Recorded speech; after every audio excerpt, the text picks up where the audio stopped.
Wassail,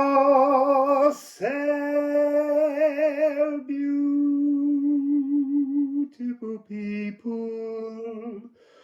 Well, that was a bit dramatic. I didn't know that was coming out until it came out. That's... Well, let's see if it has anything to do with the reading we're going to do today. It's raining here, which I love.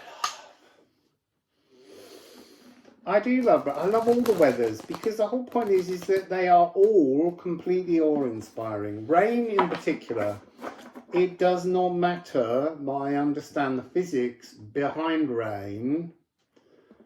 You know, there's clouds. They are water, vaporized, floating around overhead, and then just at the right moment, just gallons of water can just drop everywhere. That's mad. And totally gorgeous. So let's go into the Liffruma Runes. I'm on those two. That was before I was ready. I hadn't sort of concentrated. Poi Poi.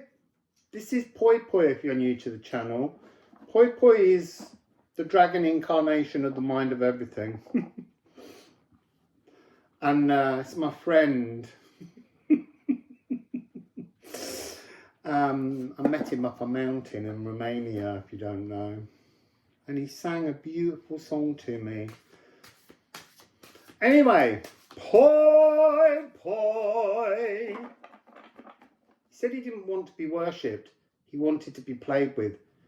Like, there's an innocence to the divine that we neglect. Poi Poi, my boy.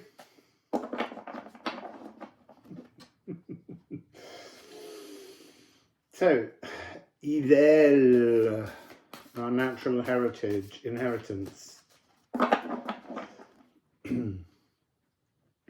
Concentrate, focus.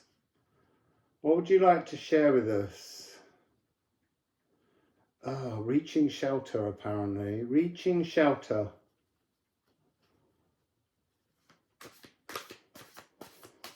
See if that's in the message. Reaching shelter.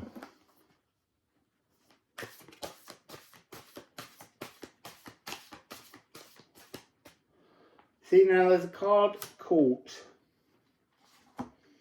And it's night. Now, this means an energy that is coming towards you that you don't necessarily see. Do you want to see night? Do you want to see the troll? Do you want to go into this dark, depressive energy? Well, if you want to heal, if you want to seek shelter, yes. You have to face your shadows. The way in which we troll ourselves inside ourselves. It's a really important energy. The symbol is sigil, life force, but blocked. It's when we block, well, life force, you see, and immediately it's like it's not life force. You are blocking your divinity. That's what this represents.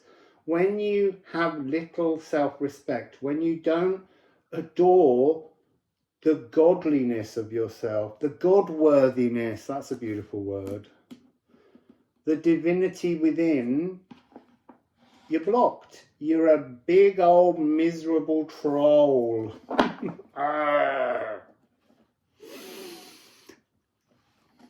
So let's move forwards. Sorry, there was... No, I thought it was the flash of sigil.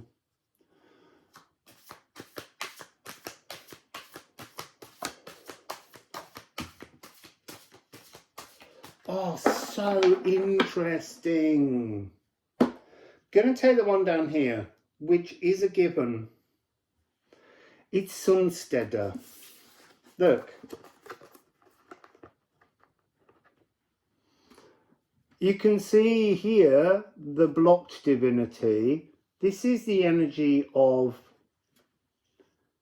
an alignment, a rarefied moment. That's a guarantee. We're all guaranteed to unlock and sense and feel the divinity within. purpose of our physical experience. So this card weirdly comes before this one, but is now coming after. Because you have to recognize this within ourselves if we want to realign. This realignment has to do with the sun, the moon, and the earth. It says in the poem, the place, the space where the sun shines. You see, I want to interrupt myself immediately then and say the sun shines from without us in the galaxy, and then from within us back out again into the physical. Well, maybe that's the whole point of this. It comes down to within us and it shines without us, and then it locks into the ground. This was when we were creating the deck. This became the community rune.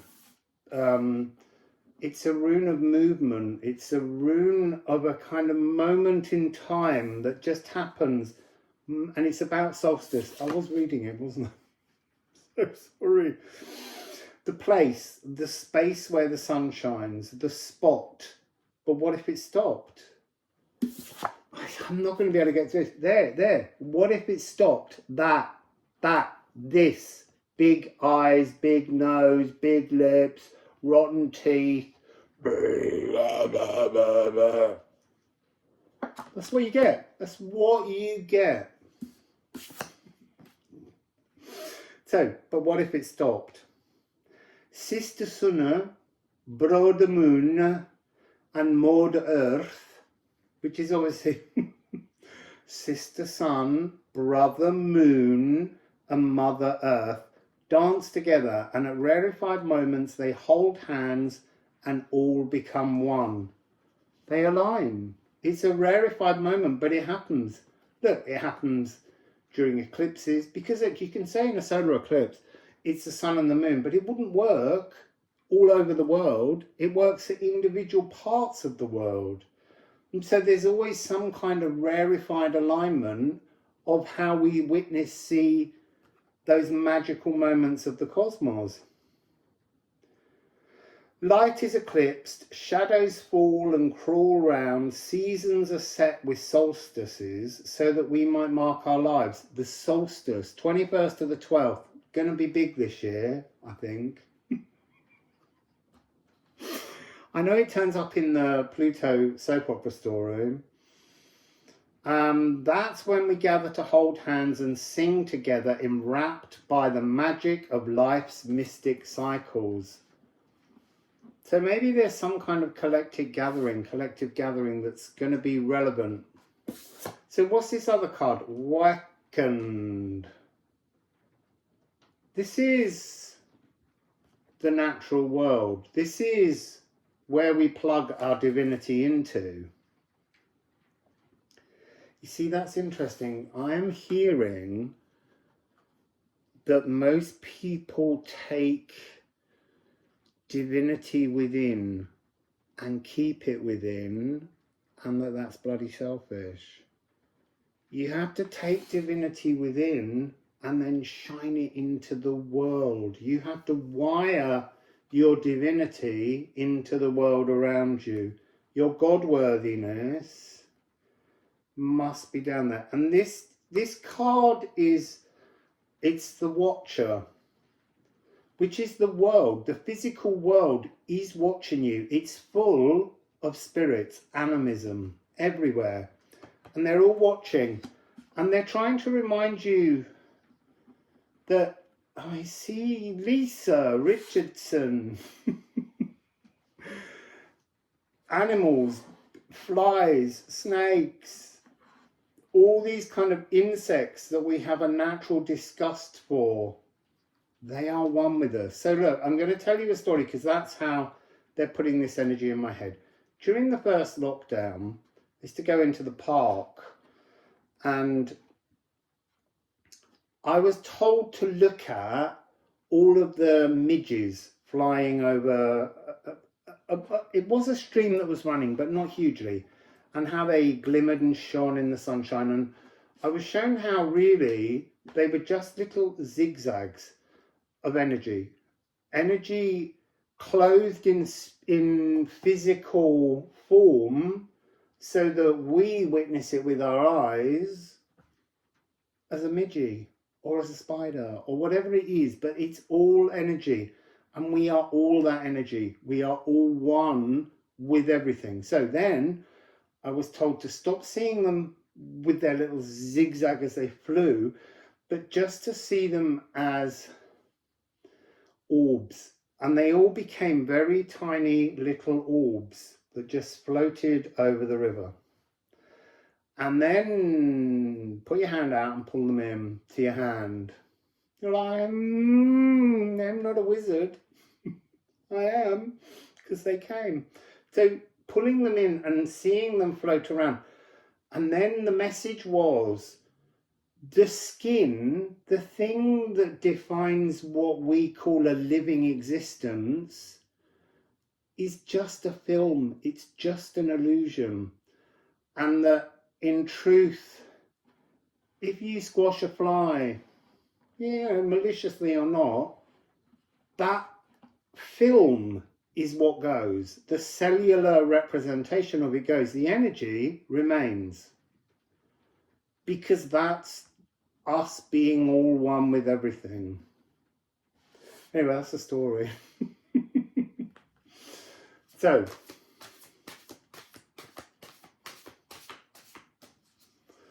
let's have another.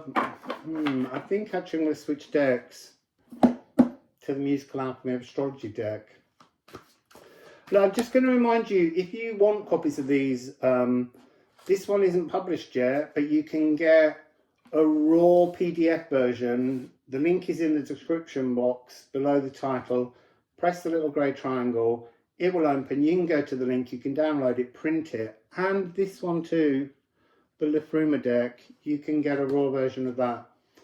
Just so that they're available for you to use. You know, it's really important. And when I can, I'll publish them. Well, I'll publish one of them. Jupiter is here. Vast cleansing. I'm going to get 2 more cards.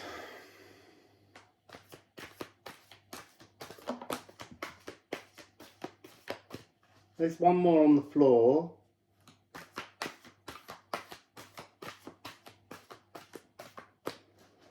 There's something here that's I'm being told, or I'm hearing, I'm understanding, that what cleanses your inner troll is knowing that in the vastness of everything, you are one with everything. You are all divine. Everything is divine. That will cleanse your inner troll.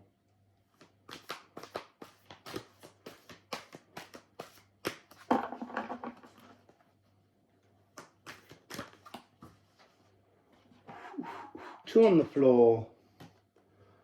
Pulverize. And oh, there's 3 on the floor. That was such a shock. I saw as the cards fell, Mars, and I was about to go down and pick it up and start humming the 5/4 rhythm at the beginning of the Planet Suite. Dum dum dum dum dum, dum dum dum dum dum, dum dum dum dum dum. And as I bent down to pick it up, because it wasn't facing up, I'm psyche. It's like, whoa!